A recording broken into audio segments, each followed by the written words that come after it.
প্রিয় ছাত্রছাত্রীরা, আজকে আমরা ক্লাস 10-এর প্রথম অধ্যায়ের 2 নম্বরের কয়েকটি কোশ্চেন নিয়ে আলোচনা করব। কোশ্চেনগুলি খুবই গুরুত্বপূর্ণ, তোমরা একটু দেখে নাও। পরিবেশের ইতিহাস বলতে কী বোঝো বা পরিবেশের ইতিহাসের গুরুত্ব কী? পরিবেশের ইতিহাসটা কি? পরিবেশ বা প্রকৃতি জগতের সঙ্গে মানব সমাজের কার্যকলাপের ইতিহাস হলো পরিবেশের ইতিহাস। এবং এই পরিবেশের ইতিহাসের গুরুত্বটা কি?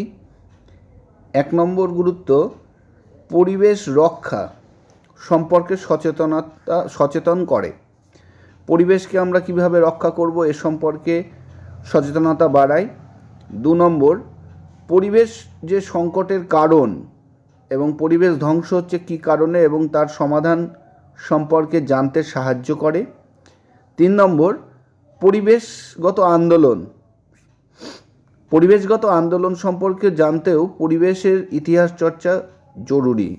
চর্চা করা অত্যন্ত জরুরি। তোমরা দারুণভাবে এটি করে নাও, সুন্দরভাবে তৈরি করে নাও ঝটপট। এবং পরের কোশ্চেনটি দেখব, সরকারি নথিপত্র বলতে কী বোঝো বা সরকারি নথিপত্রের গুরুত্ব বা সরকারি নথিপত্রের সীমাবদ্ধতা। এখানে 3 রকমভাবে এসছে কোশ্চেনটি দারুণভাবে তোমরা তৈরি করবে এবং আশা করছি তোমরা এগুলো ভালোভাবে তৈরি করবে এবং বারে বারে লিখবে, তাহলে খুবই ভালো হবে। সরকারি নথিপত্রটা এবার আমরা নিয়ে আলোচনা করব এবং এই নথিপত্রের গুরুত্ব এবং এর সীমাবদ্ধতা সম্পর্কে আমরা একটু দেখে নেব। এর আগের ভিডিওটায় তোমাদের এসিকিউ কিছু কোশ্চেন দিয়েছি, সেটা দেখে নেবে। তাহলে সরকারি নথিপত্র কাকে বলে? আধুনিক বিশ্বের ইতিহাস বিষয়ে জ্ঞান চর্চা বা জানা ও চর্চা করার উপাদান হলো সরকারি নথিপত্র।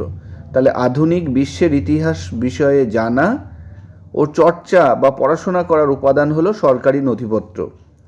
এর গুরুত্বটা কি?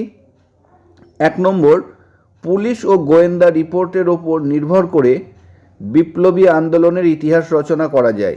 সরকার বিপ্লবীদের ওপর যে অত্যাচার করত সেটি না লিখে দেখা গেল এবং এই গোয়েন্দা রিপোর্ট সরকারি পক্ষ হিসেবে লিখে সে সম্পর্কে দেখে ঐতিহাসিকরা ইতিহাস রচনা করতেও পারেন। এবং 2 নম্বর গুরুত্ব, কোনো রাজনৈতিক ঘটনা সম্পর্কে সরকারের গোপন মনোভাব আমরা জানতে পারি। এবং এই বিপ্লবী আন্দোলনের পরিপ্রেক্ষিতে এবং নথিপত্রের বা গোয়েন্দা রিপোর্টে সরকারের মনোভাবটা কি, রাজনৈতিক অভিসন্ধি কী, সেই গোপন মনোভাব সম্পর্কেও কিন্তু আমরা জানতে পারি। এটি দেখে নেবে। এবং 3 নম্বর দেখো, সরকারি মহাপেজখানাতে সংরক্ষিত নথিপত্র সরকারি মহাপেজখানাতে সংরক্ষিত রাখা হয় এবং যা গবেষণাতে কাজ করে। এবং নেক্সট যেটা লাস্ট দেখব, যে সরকারি নথিপত্রের সীমাবদ্ধতা কোথায়। 1 নম্বর সীমাবদ্ধতা হলো বা ত্রুটি হলো নিরপেক্ষতা নিয়ে সন্দেহ এবং সবসময় এই সরকারি নথিপত্র নিরপেক্ষ মনোভাব দেখা যায় না সরকারি নথিপত্রের মধ্যে। এবং 2 নম্বর, বিকৃত তথ্য। অনেক সময় সরকারি নথিপত্র যে পুরনো দিনের যে ঘটনা বা অনেক নথিপত্র অনেক বিকৃত বা ভুল তথ্য রয়েছে, এটা দেখে